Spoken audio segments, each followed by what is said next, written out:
Assalamu alaikum. Hi everyone. Today we will discuss about first year physics. तो सबसे पहले हमें ये पता होना चाहिए कि साइंस क्या होती है। तो साइंस क्या होती है? The science is the observation, thinking, finding reasons of everything around us. Science क्या है? साइंस ऑब्जर्वेशन का नाम है। साइंस हमारे इर्द गिर्द जो भी चीजें हैं उनके बारे में जानने का नाम है। आमतौर पे आपने देखा होगा कि जो बंदा ज्यादा ऑब्जर्वेशन करता है हम कहते हैं कि इसका क्या है, साइंटिफिक माइंड है। तो हमारे इर्द गिर्द जो भी चीज है उनके बारे में मुशाहदात करना, उनके बारे में एक्सपेरिमेंट करना, उनके बारे में सोचना किस में आता है? साइंस के अंदर आता है। इसके बाद science is purely a collection of human findings, writings and experimentation. आप जो भी ऑब्जर्वेशन करते हैं, आपके पास जो चीज रिटन फॉर्म में मौजूद है, उन सब चीजों को आप साइंस के अंदर इंक्लूड करते हैं। The history of science is an old age the first human being on earth. जब पहला इंसान दुनिया के ऊपर आया था तो साइंस जो है वो तब ही जमीन के ऊपर आ गई थी। तब से ही साइंस जो है वो शुरू हो गई थी। सबसे पहले साइंस क्या होती है? The word science has been taken from a Latin word scientia. जो साइंस है ये एक लतीनी जबान का एक वर्ड है जिसका नाम साइंसिया है, उससे निकाला गया, जिसका मतलब था नॉलेज। तो सबसे पहले साइंस से पहले जो साइंस का नाम था नेचुरल फिलॉसफी। साइंस का जो पुराना नाम था वो नेचुरल फिलॉसफी था।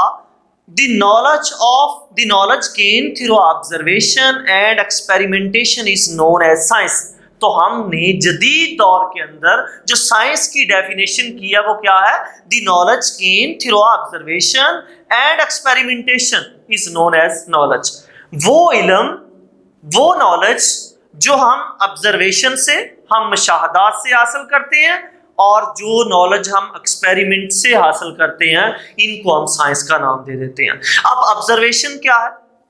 फॉर एग्जांपल आप कहते हैं कि सूरज मशरक से निकलता है, तो ये आपकी क्या है? ऑब्जर्वेशन है। और दूसरे नंबर पे आप ये कह देते हैं कि जो वाटर होता है ये 100 सेल्सियस पे बॉयल होता है, तो ये आपका क्या? एक्सपेरिमेंट है। तो आपने जो इल्म ऑब्जर्वेशन से हासिल किया या जो इल्म आपने एक्सपेरिमेंट से हासिल किया, ये सब किसके अंदर आता है? साइंस के अंदर आता है। तो 19वीं सदी के अंदर क्या था कि बहुत ज्यादा तादाद में हमारे पास डेटा जमा हो गया था, बहुत ज्यादा मटेरियल जो है वो हमारे पास जमा हो गया था साइंस से रिलेटेड। तो एक ही कैटेगरी में इसको स्टडी करना बहुत मुश्किल हो गया था। तो बाद में क्या हुआ कि हमने साइंस को दो हिस्सों में डिवाइड कर दिया। नंबर 1 पे हमने नाम दे दिया बायोलॉजिकल साइंस और नंबर 2 पे हमने नाम दे दिया फिजिकल साइंस। साइंस को दो हिस्सों में डिवाइड कर दिया, बायोलॉजिकल साइंस में और फिजिकल साइंस में। तो बायोलॉजिकल साइंस के अंदर क्या स्टडी करते हैं? हमने कहा कि डील्स विद लिविंग ऑर्गेनिजम्स। जो बायोलॉजिकल जितने भी जिंदा जानदार हैं उनको, उनकी स्टडी को हमने बायोलॉजिकल साइंस का नाम दे दिया, और जितने भी नॉन लिविंग थिंग्स है उनको हमने नाम दे दिया फिजिकल साइंस का।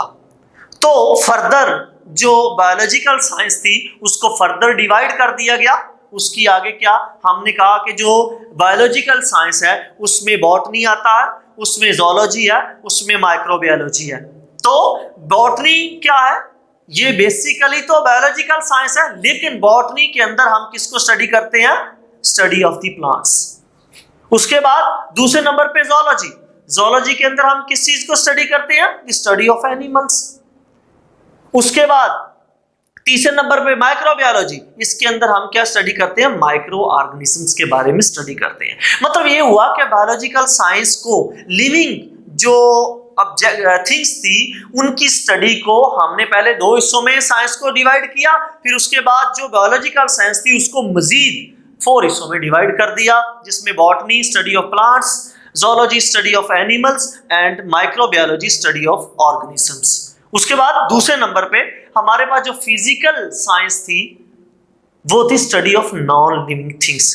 तो उसको हमने मजीद जो है वो 4 हिस्सों में डिवाइड कर दिया, उनमें से एक फिजिक्स है। फिजिक्स क्या? It is the important and basic part of the physical science. Physical science का जो बेसिक और इंपॉर्टेंट पार्ट है वो क्या है? वो फिजिक्स है। आगे फिजिक्स के अलावा भी फिजिकल साइंस में कुछ चीजें आती हैं।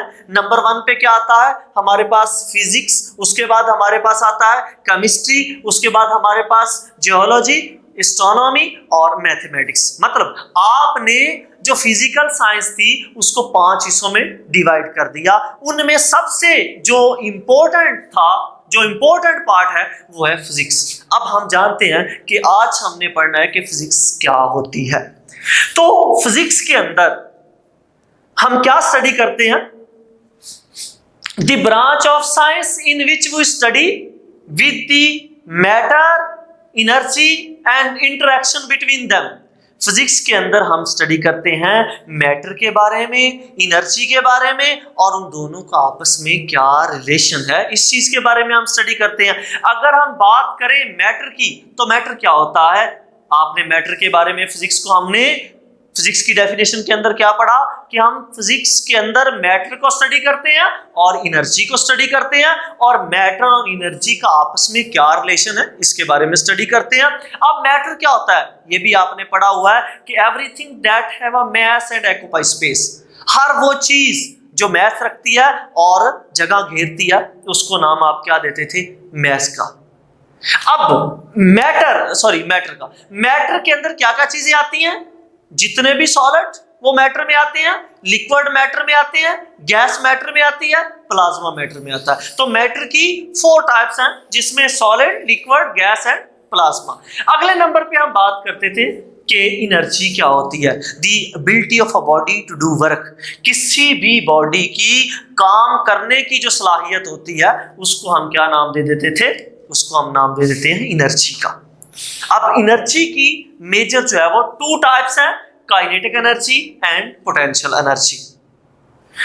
Kinetic energy and potential energy. किसी भी बॉडी की मोशन की वजह से जो एनर्जी होती है उसको हम काइनेटिक एनर्जी का नाम दे देते हैं। पोजीशन की वजह से जो एनर्जी होती है उसको हम पोटेंशियल एनर्जी का नाम दे देते हैं। एनर्जी की हमारे पास और भी बहुत सी टाइप्स हैं, इसको हम फर्दर अगर डिवाइड करें जिसमें हमारे पास लाइट एनर्जी आती है, साउंड एनर्जी आती है, इसके अलावा हमारे पास मैकेनिकल एनर्जी आती है, इलेक्ट्रिकल एनर्जी आती है, केमिकल एनर्जी आती है। तो वो सारी इन दोनों की फर्दर टाइप्स हैं। मेन जो हमारे पास है एनर्जी की 2 टाइप्स हैं। इसके अलावा तीसरे नंबर पे हमने पढ़ा था एनर्जी और मैटर का आपस में क्या रिलेशन है। क्या हम एनर्जी को मैस के अंदर और मैस को एनर्जी के अंदर कन्वर्ट कर सकते हैं? फिजिक्स के अंदर हम और भी ये जानने की कोशिश करते हैं, हम उन चीजों को भी जानने की कोशिश करते हैं जो हमें नजर नहीं आ रही होती लेकिन उसके बारे में भी हम पढ़ते हैं। फॉर एग्जाम्पल अगर हम बात करें ग्रेविटी की, तो उन चीजों को जिनको हम टच नहीं कर सकते उनके बारे में भी हम किसके अंदर पढ़ते हैं? फिजिक्स के अंदर पढ़ते हैं।